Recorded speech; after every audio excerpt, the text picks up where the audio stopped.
그러면 지금도 우리가 그 비 오고 난 뒤에 여름에 무지개가 보인다는 거죠. 무지개 보면 감격이죠.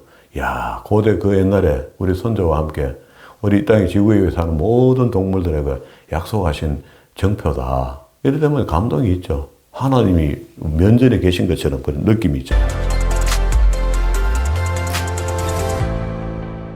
오늘도 하나님께서 저와 여러분에게 주시는 말씀은 창세기 9장 1절 이하의 말씀을 통하여 무지개 언약과 노아의 후손을 보라 하신다는 말씀의 제목으로 하나님의 말씀이 선포될 때에 하나님의 목적, 하나님의 계획, 하나님의 뜻이 잘 들려져서 그 말씀에 순종할 때 주시는 참복을 마음껏 누리시는 저와 여러분 되기를 주의 이름으로 축원합니다.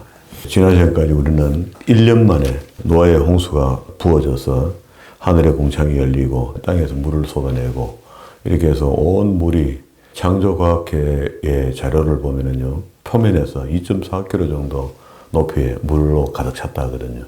그러게 이제 그 물이 풍랑이 대단할 건데 고대 노아가 만든 방주가 견뎌냈겠나.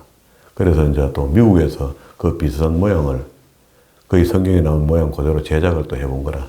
해봐서 물 위에서 파도 시험을 해보니까 굉장히 안정적이더라는 거예요. 그러니까 이제 성경을 우리가 계속 의심을 하기 시작하면은요, 계속해서 과학적으로 분석하고 해석하고 정리해서 맞나 안 맞나를 확인해 봐야 됩니다. 근데 맞습니다. 지금도 이런 증거는 도처에 있는데 그런 증거들을 중요시 생각 안 하는 거라. 그냥 고비 사막 위에 그 해발이 굉장히 높잖아요. 고비 사막이니까. 지금도 여러 개의 염해, 소금으로 된 호수가 있는데 그 호수가 지금도 말라서 없어지고 한다는 거라. 그 증거가 없어지는 거죠. 그러면서 물론 또 소금 광산이 만들어지고 뭐 이렇게 되겠죠.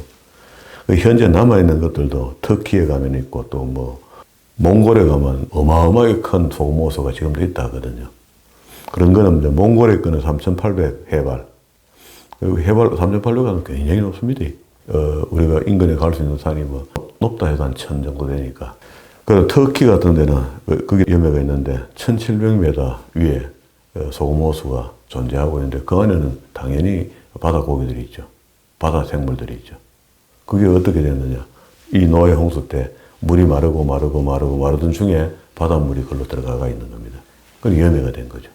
그런 것들이, 증거들이 나오면은 진화론자들이 그걸 갖다가 또 수억만 년 전에 이래 갖다 붙여갖고 한 10개 정도 이상의 연대 측정법이 있는데 그 전부 다 잘 안 맞습니다. 그러면 성경이 더 맞는데 성경에 있는 말씀을 그대로 믿으면 간단하잖아요. 그래서 염해가 있으니까 이게 지각이 변동될 때 바닷물이 쓸려 마지막에 남은 거다 하고 이제 마무리 해주면 되는데 그게 마무리가 안 되는 거죠. 어쨌든 지난 시간에 방주가 다 끝나고 8장 13절에 이제 방주에서 나왔죠. 그렇게 딱 전체가 걸린 게 1년 정도 걸렸습니다. 성경대로 기록이 그렇습니다. 그리고 오늘 9장 1절에 왔는데 처음에 하나님께서 아담과 하와에게 생육하고 번성하여 땅에 충만하라. 땅의 모든 짐승, 공중의 모든 새와 땅에 기는 모든 것들, 그것도 전부 다 다스리라 이렇게 했고 그때는 채식이었고요. 지금은 먹을 게 없다고 판단했던지 하나님께서 동물들도 먹도록 했습니다. 다시 시내산에서 하나님이 인류를 만나줬을 때는요. 먹되 골라서 먹어라. 먹을 수 있는 음식과 먹지 못할 음식, 경건한 음식과 경건하지 못한 음식이 있다 하고 구별시켜 줬거든요. 그런데 우리는 지금 뭐 돼지고기가 뭐고 막 먹어버리죠. 돼지고기가 그 인간의 식량으로 들어오기 시작하면서 완전한 식량, 이거 좀 기름이니까 식량이잖아요. 식량으로 들어오기 시작하면서 고지혈병이 막 무작위로 생긴 거죠. 그래서 우리 어릴 적에 이것도 저것도 아닌 병들, 없었던 병들이 지금 엄청나게 많이 생겼죠. 이게 과학이 발달되고 의학이 발달돼서 잘 분석해서 많이 찾아내서 그렇다. 이것도 맞지만 우리 어릴 적에는 뭐 간단하잖아요. 폐 같은 폐, 위장 같은 위장 이렇게 간단하게 했는데 지금은 얼마나 세분화시켜 놨는지 우리 몸에 온 질병들이 다 발생될 수 있다. 가능성이 있다. 자, 그러면서 여기 뭘 이야기했냐면 그러나 고기를 육식을 하되 피채 먹지 말라고 했습니다. 5절에 내가 반드시 너희 피 곧 너희 생명의 피를 찾으려니 짐승이면 짐승을 피채 먹었다 하면은 짐승에게서 사람이나 사람의 형제면 그에게서 그의 생명 목숨을 앗아간 사람이 살인한 사람이 자기 목숨을 대신해 내야 된다. 어쩌면 이게 동행보복법, 함미라비의 법 속에 우리 성경 속에 있는 법이 많이 적용되어 있다 하거든요. 어느 게 먼저냐 뒤에나 이런 걸 따지기 전에 그런 법들이 성경에 들어왔다면 하나님 입장에서는 그렇습니다. 사람이 지키지 못할 법을 주면서 지켜라 이렇게 하지 않거든요. 그래서 충분히 지킬 만한 법들을 인용하고 세상에 유전되어 내려오던 법들도 있어요. 그런 법들도 시내산에 법을 줄 때 이 법도 지켜야 된다 하고 감히 시키기도 합니다. 그러면 여기 살인에 대해서 다시 한번 경고하죠. 엄밀히 이야기하면요, 사람을 죽인다는 것은 하나님의 창조할 때 사람을 하나님 형상을 본받아 지어놨잖아요. 그런데 누군가가 죽이면은 하나님을 죽이는 형국이 되잖아요, 그게 모양새가. 그래서 이제 사람 속에 그 죄악이 가득해서 관연해서 벌어지는 일들에 대해서는 전쟁으로 그걸 또 정리해야 되니까. 그리고 이제 7절에 너희는 생육하고 번성하여 땅에 편만하여 그 중에서 번성하라 하였더라. 자, 이렇게 했으니까 그리고 난 뒤에 이제 하나님께서 인류에 처음으로 남은 사람들이잖아요. 처음에 최초로 만나는 거죠. 하나님이 노아와 그와 함께한 아들들에게 일러 가라사대 내가 내 언약을 너희와 너희 후손과 너희와 함께하는 모든 생물 곧 너희와 함께한 새와 육축과 땅의 모든 생물에게 세우리니 방주에서 나온 모든 것 곧 땅의 모든 짐승에게니라. 자, 이렇게 했으면 우리는 하나님이 절대적으로 사람에게만 약속을 하고 뭐 이렇게 하는 줄 알았더니 보니까 오늘 여기 내가 내 언약을 너희와 너희 후손과 너희와 함께한 모든 생물 곧 너희와 함께한 새와 육축과 땅에 기는 모든 방주 속에 들어왔던 동물들 있잖아요. 방주 속에 들어왔던 동물들이 전부 다 하나님의 언약 속에 들어간다는 겁니다. 그리고 우리가 너무 포식자의 제일 우두머리잖아요. 우리 사람이. 호랑이도 잡아먹어버리니까. 내가 너희와 언약을 채우리니 다시는 모든 생물을 홍수로 멸하지 아니할 것이라. 땅을 침몰할 홍수가 다시 있지 아니하리라. 하나님이 가라사대 내가 나와 너와 및 너와 함께하는 모든 생물 사이에 영세까지 세우는 언약의 증거는 이것이라. 그렇게 다시는 이제 물로 심판하지 않겠다라는 약속을 사람들과 해주는 걸로 끝나는 것을 했더니 그 노아가 준비했던 배 속에 함께 탑승했던 짐승들, 생물들 전부 다 새에게 함께 줬는데 이제는 내가 그게 하나님 입장에서 그랬습니다. 짐승과도 약속을 했는데 내가 심판을 물로 다시 한번 하겠느냐? 그렇지 않다. 이제 안 한다. 만약에 한다면은 마지막 종사의 종말의 심판이 불로 심판하신다. 그 불이 대접재앙이 되는 거죠. 요한계시록 속에 재앙이 3번의 재앙이 나타나는데요. 인재앙이 한번 있고요. 6개의 인을 띌 때 재앙이 임하고 다시 7번째 인을 띠니까 7 나팔 든 천사가 나타났죠. 나팔 든 천사가 6개의 나팔을 불고 7번째 나팔을 불었을 때 우리가 휴거되고 인류가 종국을 맞습니다. 그 순간에 하늘에 대접재앙을 든 천사가 대접을 그냥 갖다 붓는데 그게 불과 유황과 이런 것들이거든요. 하늘에 얼음덩어리가 한 달란트 되는 얼음덩어리가 막 하늘에 떨어지고 그래서 땅에 있는 사람들은 다 거기서 죽게 된다. 그리고 13절부터 이제 약속으로요. 그걸 그렇게 하지 않겠다. 하나님 스스로의 약속이죠. 내가 내 무지개를 구름 속에 두었나니 이것이 나의 세상과 언약의 증거다. 그렇게 하나님께서 약속 안 하셔도 되거든요. 안 하셔도 하나님 알아서서 잘 돌봐주시고 이렇게 하면 되는데 근데 하나님께서 이럴 때 우리가 하나님의 속성을 하나 보는 겁니다. 하나님은 약속을 굉장히 중요하게 생각하시는 분이구나. 그리고 그 약속을 끝까지 지키시는 분이구나. 만약에 우리가 속상한 거로 본다면은 세상을 이렇게 어지럽게 하고 더럽게 추적게 사용하는 것 같으면 또 물로 한번 씻어버렸으면 좋겠단 말이에요. 확. 그런데 그렇게 안 하시고 기다려 주시는 거거든요. 약속 때문에. 그리고 물로는 심판 안 하지만 물이 두렵잖아요. 산불, 화재 같은 거 이런 것도 두렵지만 홍수가 더 겁납니다. 화재는 나고 나면은 찌꺼기라도 뭐 양동이라도 좀 남죠. 그 집이 하나 타고 나면은. 그런데 홍수는 썰고 가보면 아무것도 없습니다. 우리 강가에 있는 집들 이런 거 홍수 크게 나면 다 썰어가 버리고 하나도 없거든요. 그리고 그게 사실은 무서운 거죠. 그래서 그 일이 있고 난 뒤에 무지개로 약속하고 이제 두 번 다시 그렇게 하지 않겠다. 자, 이게 이제 약속입니다. 내가 구름으로 땅을 덮을 때에 무지개가 구름 속에서 나타나면 내가 나와 너희와 및 혈기 있는 모든 생물 사이에 내 언약을 기억하리니 다시는 물이 모든 혈기 있는 자를 멸하는 홍수가 되지 아니할지니라. 그렇게 죽음의 도구가 되지 않는다. 무지개가 구름 사이에 있으리니 내가 보고 나 하나님과 땅에 무릇 혈기 있는 모든 생물 사이에 된 영원한 언약을 기억하라.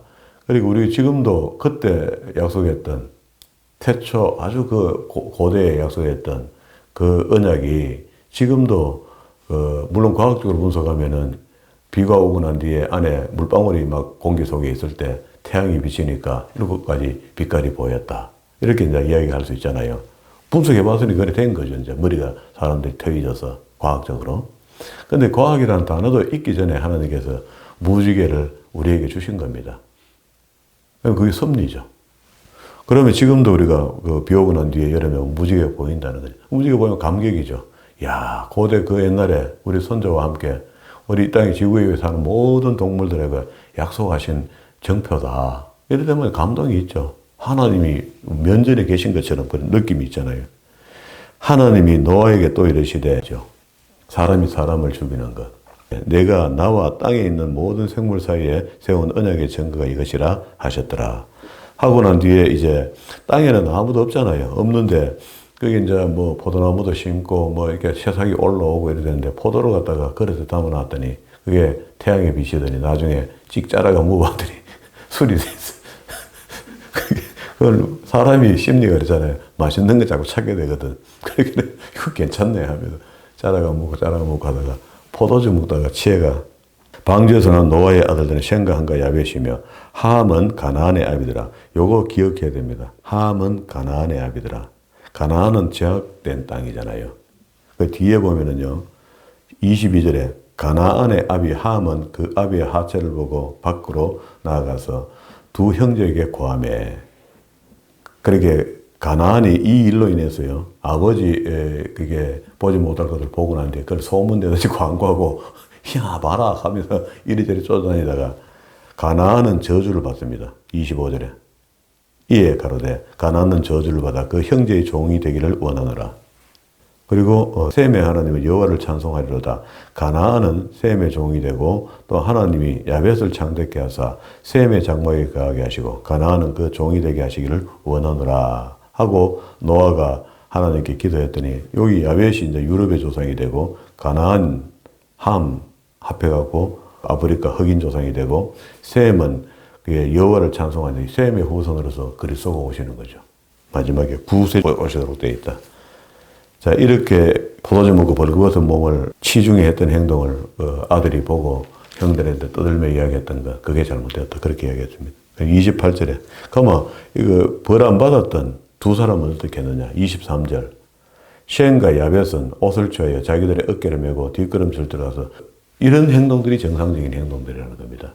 볼 수 있지만 보면은 말 못하는 게 있고 보고 막 떠들고 돌아다니는 사람이 있고 아버지의 부끄러움을 실수를 덮어주기 위해서 옷을 가지고 뒤로 들어갔다. 그리고 덮어줬다. 이런 게 필요하죠. 보세요. 역사서 속에서요. 다윗이 바세바를 저지르는 범죄는 우리가 생각해봐도 그건 안 된 겁니다. 하나님의 사람은 할 수 없는 일입니다. 자기 휘하의 장군인데 이 장군이 전쟁에 나간 터에 그 아내를 겁탈한 거 아닙니까? 그래가 임신까지 하게 만들었는데 그러면 그 죄를 무마하려고 전쟁에 나가 있는 우리아를 불러들입니다. 바세바의 남편을 불러들여서 집에서 하룻밤 자고 가도록 만들려고. 그러고 나면 아이가 그때는 전쟁 나가면 보통 1년, 2년씩 해야 되니까.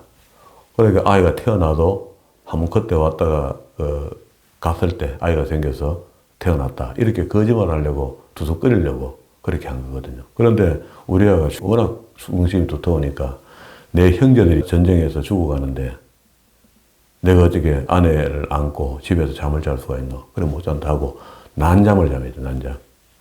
그리고 그 다음날은 술을 먹였는데 술 먹고도 안 가고 그 왕궁 대문 앞에 자고 그게 도저히 이거 안 될 사람이다 해서 비밀 문서를 써서 그 국방부 장관한테 비밀 문서를 써서 이거 전쟁 깊숙한 곳에 집어넣어 죽이라. 이렇게 그걸 죽인 겁니다. 남편 없는 아내 바세바를 아내로 받아들이는 거죠. 그래서 이걸 갖다가 누가 알았냐면요. 나단 선지자가 이걸 알고 있는 거라. 알고 와서 우리나라의 한간에 이런 못된 인간이 있는데 하면서 비유로 이야기를 했잖아요. 집에 양이 많은데 그 품에 들어있는 종의 양 한 마리를 빼들어가 삶아 먹었다. 그렇게 다윗이 그 성정이 있잖아요. 깨끗한 성정이 있거든요. 정직하고. 그렇게 그런 인간이 내 나라에 있다면 내가 당장 그를 사형시켜버리겠다. 이렇게 하는 거야. 그 당신이 그 사람입니다. 하기는. 그제서야 무릎 꿇고 자복하고 우는데 그런데 나단이 그 사건을 절대 안 밝힙니다. 혼자만 알고. 우리 뭐 목사로서 목사님 비밀 좀 지켜주기도 했는데 비밀 안 되는 게 많잖아. 뒤로 제가 또 목사님 카드락하고 느끼고 하는 게 이런 게 많은 시대인데 그 참 모험이 되는 이야기죠. 끝까지 입을 다물고 함구하고 마지막까지 나단이 솔로몬을 위로 올릴 때까지 나단 선지자가 도움을 주거든요. 입으로 이야기 한마디만 해버리면 정권 흔들흔들하겠습니다. 아이고, 그렇잖아요. 다음날 조간신문에 대박 나와갖고 다윗 왕이 바세바 휘하의 장수의 아내를 겁탈하다. 이래가 나딱 하면 그건 뭐 홍태망타 되어버리는 거죠. 엉망진창이 될 일을 그렇게 안 했다. 그런데 그런 인물들을 성경에서 우리 보고 배우는 겁니다. 내가 말을 마음대로 해도 될 곳이 있고 되지 못할 곳이 있거든요. 주의해야 될 곳이 있거든요. 내가 이걸 해야 될 일도 있고 안 하는 게 유익하면 해서 도움이 조금 되는 거다. 안 하는 게 유익하다고 판단되면 못 해주는 게 더 그 사람을 위하는 거잖아요. 여기서 이제 그런 일들이 나타난 거죠. 그리고 난 뒤에 28절. 홍수 후에 노아가 350년을 지냈고 향년 950세에 죽었더라. 그리고 이제 지난 시간에 우리 성경을 봤을 때 엘레토로토스라고 하는 족보 이야기가 5장 끝으로 내려오면은 30절 라멕이 노아를 낳은 후에 이렇게 해서 노아 탄생에 대한 이야기가 있었고 인물을 이제 사용하려 하는 거죠. 하나님께서. 노아의 홍수 시대에 당대 의인이니까 이를 씁니다. 쓰는데 그렇게 노아의 아들들이 500세 된 후에 셈과 함과 야벳을 낳았더라 하고 이 엘레토로토스 족보가 연결되는 게 10장 1절로 간다 이렇게 나죠. 여기서 써놨죠. 그러면 10장 1절에 오면은 노아의 아들 셈과 함과 야벳의 후에는 이라 아니라 홍수 후에 그렇게 이미 족보의 연결성 속에 요 사건이 있었고 사건이 끝난 지점에서 다시 이제 노아는 죽고 셈과 함과 야벳의 일들이 벌어지는 거죠. 그러면 자 2절에 야벳 그리고 6절에 함 그리고 21절에 셈 이렇게 해서 세 사람의 족보를 다루는데요. 이제 이때부터 이제 인간 근원이 됩니다. 옛날에는 우리가 아담, 하와 이후로 그 후손들이 평배제가 확 퍼져나가 있었을 때 그 살고 족장이 되고 이렇게 될 거 아닙니까? 그러다 이게 다 죽어버렸어요. 물로 인해서 다 죽고 난 뒤에 다시 재편해서 노아의 아들들을 통해서 중조상이 돼도 다시 시작된다 그렇게 했잖아요.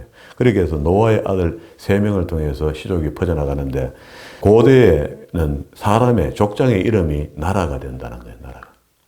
그러면 여기 야벳의 아들은 고멜과 마곡과 메대와 야완과 두발과 메삭과 다라스요. 고멜의 아들은 아스그나스와 리밧과 도갈마요. 이렇게 했는데요. 그리고 또 밑에 또 내려가면 또 야완과 엘리사와 달시스와 기띵과 도다님이라. 이렇게 이게 전부 다 각자 나라가 다 됩니다. 이런 그 사람들의 이름이 예를 들어서 그때 무슨 미국이 되겠다 뭐 이렇게는 하지 못하잖아요. 그러면 여기 지금 한 사람 한 사람 이름을 지금도 정리해서 올라가 보면은요. 여기 고멜, 마곡, 마대, 야완 이렇게 나가는데 고멜은 지금 현재 터키 지역에 고멜 사람들이 계속 살고 있었다는 거나 고대로부터 자기들 민족 우리가 당군 밑에 살아왔던 것처럼 이렇게 표현하는 겁니다. 그리고 고멜의 아들이 아스그나스, 도길게, 리밧과 도갈마 이런 사람들인데 이 도갈마의 아들 10명의 아들을 낳았는데 그 도갈마 아들 10명 중에 7번째 아들이 카자르라. 카자르가 나중에 주장하기를 유대는 12지파잖아요. 야곱의 아들 12명으로 해서 12지파인데 자기가 13번째 지파인 것처럼 행동한다는 거다. 지금 야벳을 이야기하는 것 같으면 이건 유럽계죠. 유럽으로 넘어가야 될 사람인데 어찌돼 갖고 이것들이 유대교를 받아들입니다. 경제적으로 굉장히 부흥하고 나라가 완만하게 되면서 종교 하나를 받아들여야 되겠다는 종교심이 생겨서 그때 이슬람 최고의 선생을 불러서 들어본 거라. 들어보고 유대교 최고 지도자를 그런 랍비나 람반 이런 정도 되겠죠. 불러서 유대교 종교를 들어보니 우리가 들어보니까 우리도 이 유대교를 받아들이는 것이 훨씬 폼나겠다 하고 마음을 돌려먹고 그때부터 완전한 유대인으로 바뀝니다. 그래서 지금 그 디아스포라 1948년에 이스라엘이 다시 돌아오잖아요. 이스라엘 땅으로, 지금 팔레스타인 땅으로 돌아왔을 때 보니까 들여다보니까 10명 왔는데 뭐 7명이 백인이야. 그게 이제 돈 많은 사람들, 유럽으로 흩어져서 은행을 하고 소련에 가서 공산주의를 일으키면서 또 돈 버리고 미국 가서 또 돈 버리고 이렇게 했던 사람들의 시족들이 야베 후손들입니다. 은행가들이 많거든요. 그런 사람들이, 주류를 이루는 사람들이 유럽에서 다시 돌아오는 겁니다. 이스라엘로 돌아오면서 자기들이 유대인이래요, 유대인. 그 혈통적으로 유대인이 맞지 않습니다. 이게 색깔로 이제 구별되는데, 그게 흑인과 황인종과 백인과 이 세 부류가 되는데, 까무잡잡해야지 그 셈의 후손이 되거든요. 우리처럼. 우리끼리 하든지. 근데, 안 되는 거라. 이 사람들 백인 유대인이었다는 건데 안 맞다라고 한 기자가 이걸 파기 시작한 겁니다. 파기 시작하다가 제 서재 책이 있습니다. 카자르 민족합니다. 13번째 집합. 그거 쓰고 는데 의문의 죽음으로 죽었습니다. 이 사람도. 그리고 또 책이 덮여집니다. 그러나 이제 복사 돼갖고 이제 읽는 사람들이 읽고 있는 거죠. 그리고 지금 현재 유대인이라 하고 디아스포라가 돌아왔는 사람 중에 백인이 있다면 그는 가짜 유대인이라는 거죠. 그렇게 조사를 해보니까 카자르 민족들이 어느 정도 부를 유지하면서 종교를 받아들이는데 그때 유대교를 받아들였다는 겁니다. 철저한 유대교가 됩니다. 이 사람들이. 그리고 난 뒤에 자기들이 유대교를 자처하고 예루살렘으로 돌아온 거죠. 그래서 주류를 이루는 사람. 그러니까 진짜 유대인은 대접을 못 받는데요. 백인들 주류 사상이 돼버렸기 때문에. 그게 이제 아스그나스, 독일계, 리바, 도갈마 이렇게 했죠. 마곡은 루마니아와 지금 전쟁에는 우크라이나 사람들이 그 조상이 여기 지금 성경으로 본다면 마곡이 되는 겁니다. 마대는요, 셈의 아들 엘람과 현재 이란 쪽에 살았다. 그리고 또 야와는 다시스와 기띔, 우리가 이제 성경에 보면 구브로 이렇게 하죠. 키프로스. 그 지역에 살았고, 두발은 현재 옛날 구소련의 연방 속에 들어갔던 그루지아. 지금은 이제 독립되어 있죠. 그리고 메삭의 이름은 모스크바의 옛말입니다. 그 조선시대쯤에 소련을 이야기할 때 메삭이라 했대요. 다라스, 그러면 마케도니아 북쪽에 다뉴브강 동쪽에 살았던 유럽계통 사람들, 지금으로 본다면 유고슬라비아 쪽에 있는 사람들, 이런 사람들의 조상이 됐다. 그리고 이제 다음 함의 아들, 10장 6절이죠. 함의 아들 중에는 4명의 아들이 있는데 하나가 구스죠. 이거는 우리 아는 대로 이디오피아를 히브리식 발음하면은요, 구스 이렇게 나오는 겁니다. 구스의 아들 중에 누가 있었나? 여기 보면은 니무롯이 있었죠. 8절에. 구스가 니무롯을 낳았으니 그는 이렇게 했는데, 이 니무롯에 대해서는 우리가 뭐 자주 이야기했죠. 그리스의 신화가 있는데, 그 그리스는 말라타 신, 아포로티테 신, 뭐 이런 신들이 있는데, 그 중에 니무롯도 있다는 겁니다. 있는데, 유대인 사전에 보면은요, 유대인 국어 사전이죠. 자기들만 쓰는 국어 사전이 있는데, 그 사전에 보면은, 밀라타는 니무롯의 아내, 셈이 마레스가 이렇게 나와요. 그게, 셈이 마레스가 니무롯이 죽고 난 뒤에 1년이 넘었는데 임신을 했는 거라. 그렇게 임신했는 거 이걸 갖다 부정한 일을 했으니까 임신된 건데, 이 셈이 마레스가 한다는 말이, 죽은 남편, 니무롯이 환생해서 내 배에 들었다. 이렇게 궁금한 변명을 하고 난 뒤에 그가 태어나고 그렇게 담무스라는 태양신을 만들고 그 태양신과 자기가 결혼을 다시 하는 겁니다. 환생설의 시작이 되기도 하고, 그것도 이상한 결혼을 해갖고 섞이기 시작합니다. 그러면 이제 그렇게 해서 나중에 이게 어머니 신, 맞죠? 셈이만해서 자기 배로 낳은 아들 태양신, 그게 아들 신이죠. 이게 바벨론 신의 근거가 됩니다. 그런데 그런 신의 근거가 있는 데다가 마리아와 예수를 집어넣은 거죠. 이게 카톨릭의 근원이 됩니다. 그래서 카톨릭은요, 한마디로 이야기하면 그렇습니다. 우리하고 다른 집이다. 딴 집이다. 이렇게 생각하면 됩니다.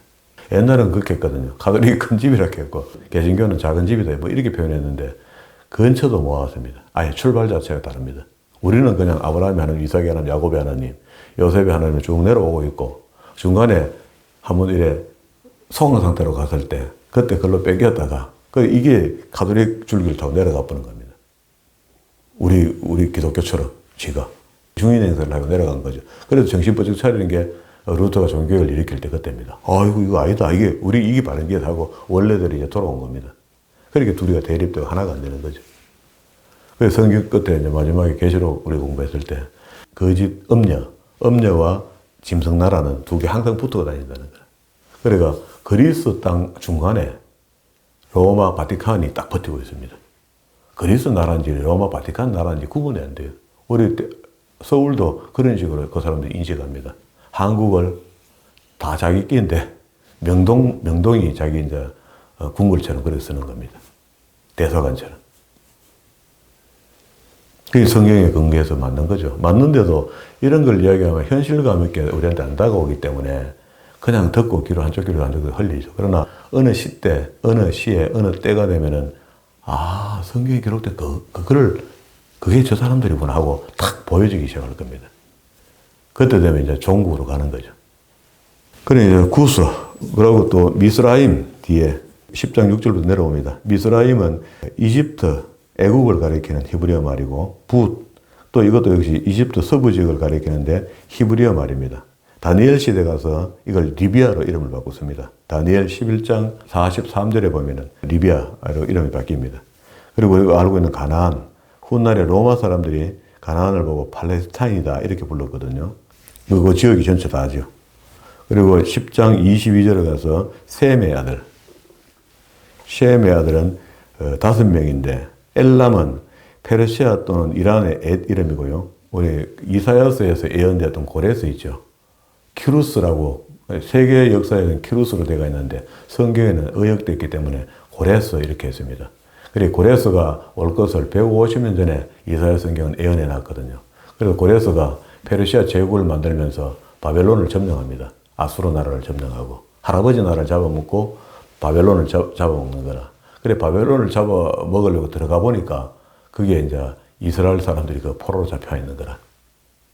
그렇게 그때 지도자 중에 한 사람 다니엘이 성경책을 이사야서를 내어놓으면서 당신이 출현되기 150년 전에 하나님께서 당신이 온다 했다. 하나님께서 당신을 내 종이라 했다. 하여튼에 신이 나를 알아봐 줬다는 게 감사해서 그래서 그럼 고향으로 돌아가라.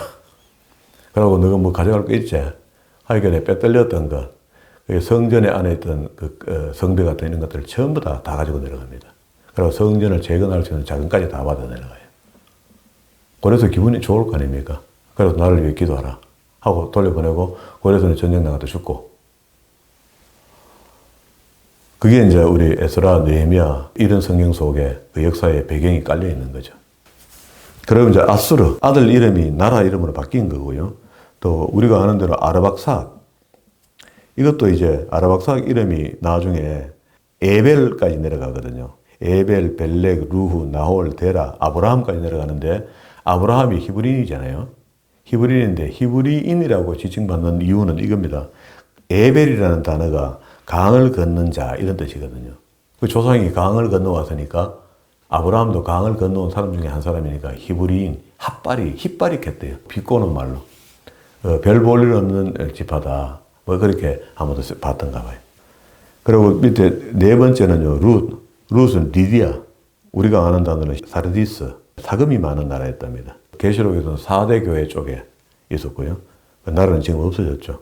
아람 나라는 그 시리아의 아람 나라가 시리아 나라가 되는데 성경 속에는 아람 나라가 나왔다는 건데 히브리어로 바꿔 놨으니까 히브리어로 된 거죠. 그걸 우리가 의역해 놓은 거거든요. 예수님 당시에는 아람 나라를 국제 통용으로 사용했다.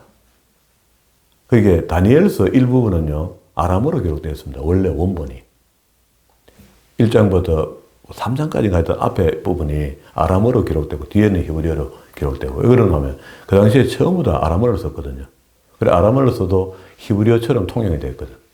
그러면 이제 이 족보가 끝나서 그 중간에 이제 11장 1절에 온 땅에 구음이 하나요 언어가 하나더라. 이에 그들이 동방으로 옮기다가 시날 평지를 만나 거기서 거하고 서로 말하되 자 벽돌을 만들어 견고히 굽자 하고 이에 벽돌로 돌을 대신하여 역청으로 진흙을 대신하고 역청하니까 또 뭐 우리 궁금해졌다 그죠?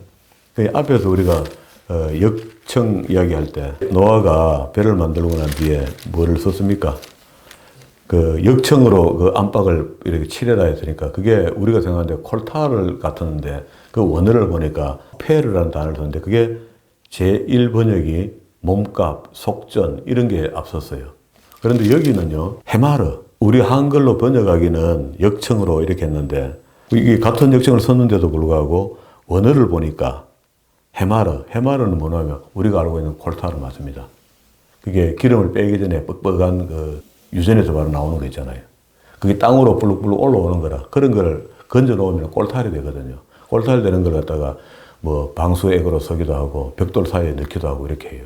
바벨론 지역에 가면 지브라트가 많거든요. 신전 탑을 쌓은 게 우리 같으면 뭐 석가탑 다보탑 같듯이 그런 탑을 쌓을 때 중간에다가 이 꼴탈을 집어넣는 거라.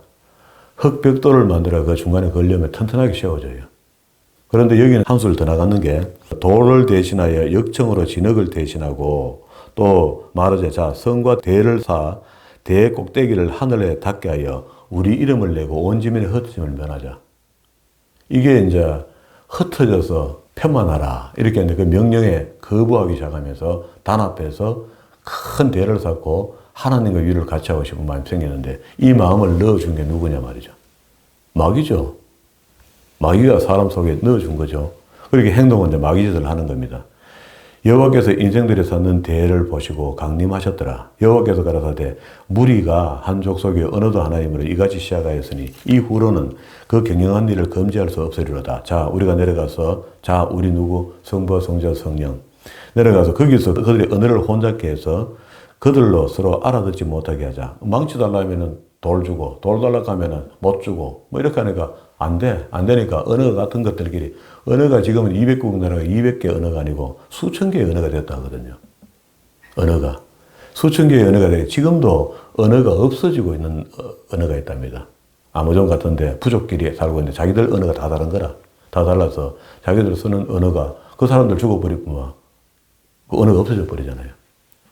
그렇게 지금도 현 시대도 언어가 없어지는 언어가 하나둘 막 생기고 있다 하거든요.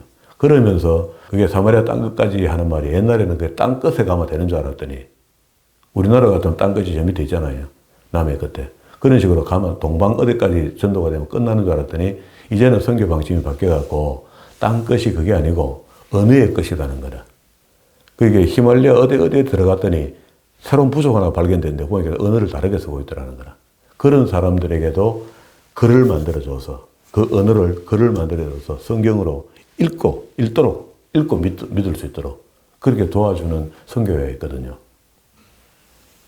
그러면은 그런 선교회들이 이제 이야기하는 거는 이제 얼마 안 남았다는 거라.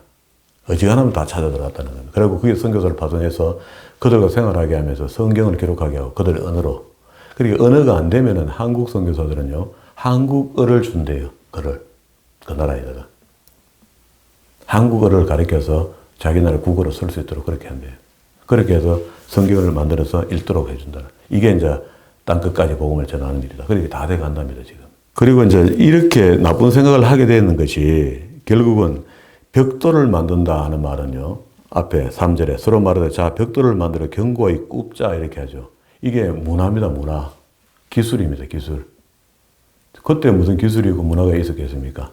인간이 그냥 모여서 사랑 안에서 살고 있다가 갑자기 나쁜 생각이 들어오니까 기술이 들어온 거죠. 그래서 기술로 인해서 과학으로 인해서 하나님을 너무 대지고 곱씹고 해서 분석해내다가 타락하는 수가 있다. 지금 우리 인류가 하는 일이 그렇죠. 너무 같죠 지금. 그러니까 이제 마지막 날이 가까워 온다는 겁니다. 그냥 흙으로서는 그만큼 높이 못 샀거든요. 그러니까 그것도 기술 문화를 가미한 거죠. 그렇게 해서 8절에 여호와께서 거기서 그들을 온 지면에서 흩으시고 그들이 성을 쌓기를 거쳤더라. 그러므로 그 이름을 바벨이라 하니 이는 여호와께서 거기서 온 땅의 언어를 혼잡게 하셨습니다. 여호와께서 거기서 그들의 온 지면에 흩으셨다.